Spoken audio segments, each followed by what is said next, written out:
Bismillahirrahmanirrahim. Assalamualaikum warahmatullahi wabarakatuh. Hai teman-teman, kami dari kelompok 4.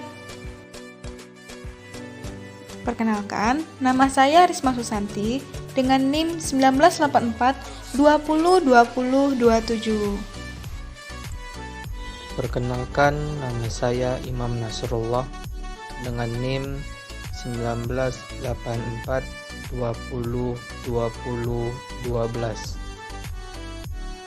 Perkenalkan, nama saya Wina Jamalia, NIM 1984 20 20 36.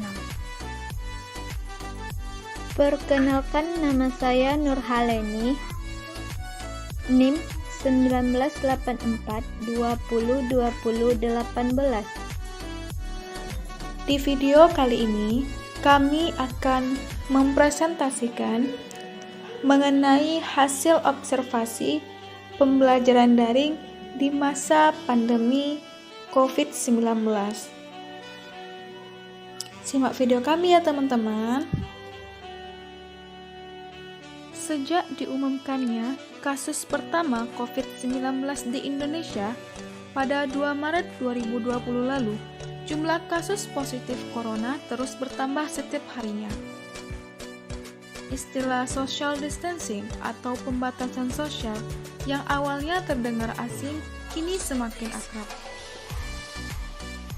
Semua kegiatan yang melibatkan kerumunan orang banyak dihentikan sementara untuk meminimalkan potensi penyebaran virus yang masih belum ditemukan vaksinnya ini.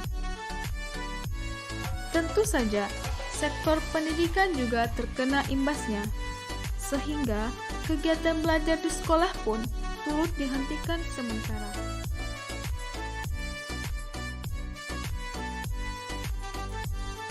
Di masa pandemi ini, pembelajaran jarak jauh atau distance learning menjadi pilihan. Semua mata pelajaran disampaikan kepada siswa dengan menggunakan bantuan teknologi. Hal ini dilakukan demi menjaga keselamatan dan kesehatan para siswa.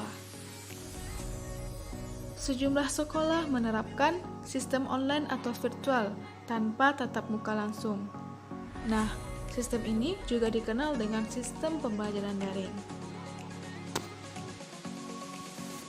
Pembelajaran daring artinya adalah pembelajaran yang dilakukan secara online, menggunakan aplikasi pembelajaran maupun jejaring sosial. Pembelajaran juga dilakukan secara online, dan tes juga dilaksanakan secara online. Sistem pembelajaran melalui daring ini dibantu dengan beberapa aplikasi, seperti Google Classroom, Google Meet, Edmodo, dan Zoom. Selama pelaksanaan model daring, peserta didik memiliki keleluasan waktu untuk belajar. Peserta didik dapat belajar kapanpun dan dimanapun, tanpa dibatasi oleh ruang dan waktu. Peserta didik juga dapat berinteraksi dengan guru pada waktu yang bersamaan, seperti menggunakan video call atau live chat. Belajar secara daring tentu memiliki tantangannya sendiri. Siswa tidak hanya membutuhkan suasana di rumah yang mendukung untuk belajar, tetapi juga koneksi internet yang memadai. Namun, proses pembelajaran yang efektif juga tak kalah penting. Berikut ini tips agar siswa dapat belajar daring dengan efektif. 1. Komunikasi antar tenaga pengajar dan siswa harus berjalan dengan baik pada saat melakukan video call. 2. Aktif dalam berdiskusi baik dengan tenaga pengajar atau teman-teman. 3. Manajemen waktu bagi para siswa sangat penting. Meski belajar di rumah, pastikan siswa membuat catatan mana saja tugas yang sudah dikerjakan dan mana tugas yang harus segera kamu selesaikan. Kelebihan dan kekurangan daring berdasarkan pengalaman siswa bersumber dari sebuah artikel. Peneliti melakukan wawancara kepada subjek penelitian terkait pengalaman mereka tentang kelebihan dan kekurangan pembelajaran berbasis daring. Pengalaman yang dirasakan siswa mengenai kelebihan dan kekurangan daring sangat variatif. Di antaranya, kelebihan 1. Siswa merasa lebih santai dan senang. 2. Siswa merasa punya lebih banyak waktu di rumah bersama keluarganya. 3. Siswa merasa punya lebih banyak waktu beristirahat dan bersantai. 4. Siswa merasa lebih rileks dan tidak tegang. Kekurangan daring berdasarkan pengalaman siswa di antaranya: 1. Siswa merasa boros dikarenakan kuota jadi cepat habis. 2. Siswa merasa lebih sulit memahami materi yang disampaikan oleh guru. 3. Siswa merasa sedih karena uang jajan yang didapatkan berkurang. 4. Siswa merasa kegiatan sosial dengan teman-temannya terhambat.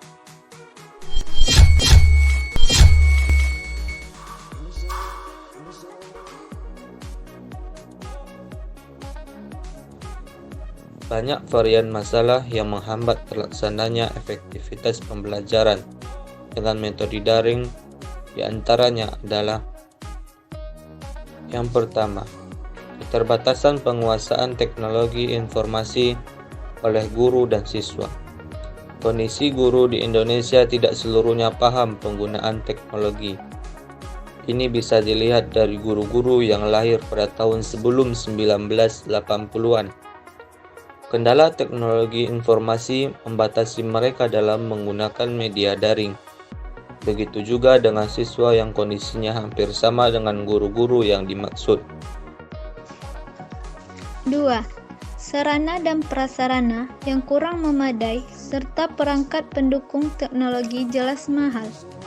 Banyak di daerah Indonesia yang guru pun masih dalam kondisi ekonominya yang mengkhawatirkan.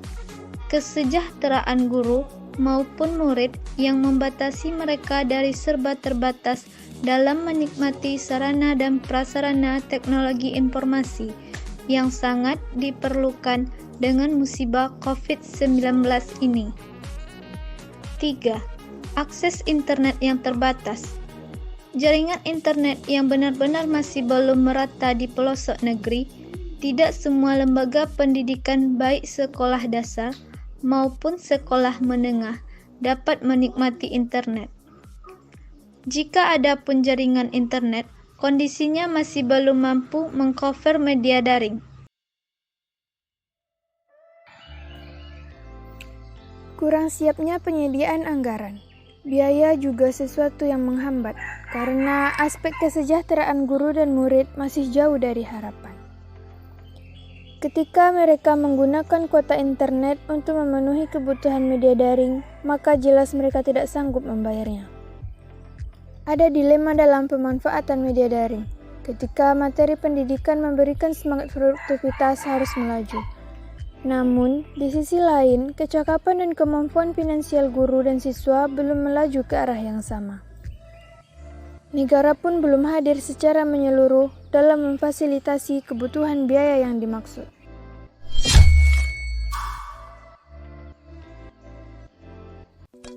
Bagaimana caranya agar pembelajaran secara daring dapat dilakukan secara efektif? Yuk, ikuti beberapa tips berikut ini.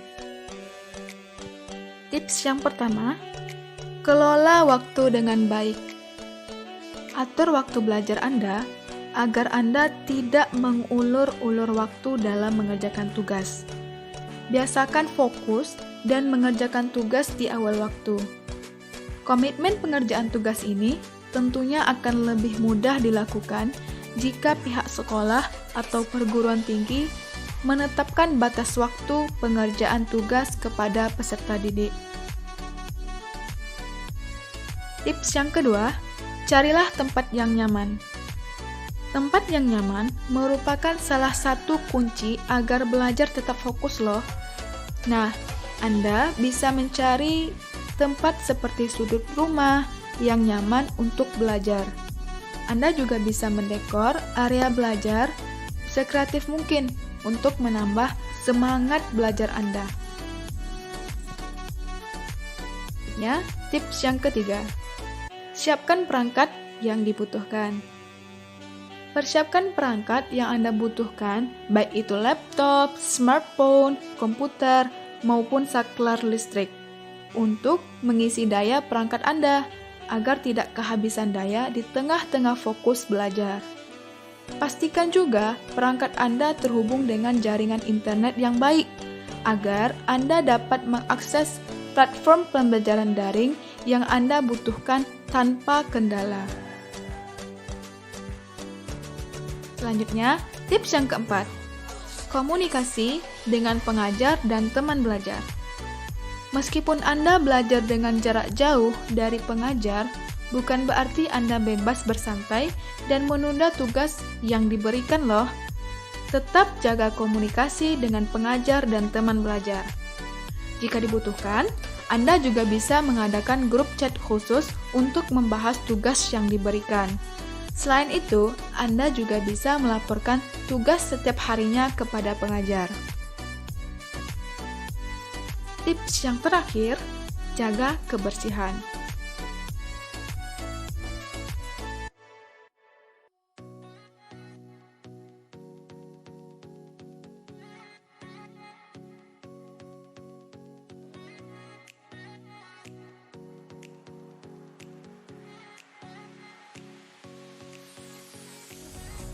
Demikianlah presentasi dari kami kelompok 4 mengenai pembelajaran daring di masa pandemi COVID-19 beserta masalah dan solusinya. Terima kasih telah menyaksikan video kami. Semoga apa yang kami sampaikan tadi bermanfaat bagi kita semua. Lebih dan kurang kami mohon maaf. Kami akhiri dengan wabillahi taufik wal hidayah. Wassalamualaikum warahmatullahi wabarakatuh.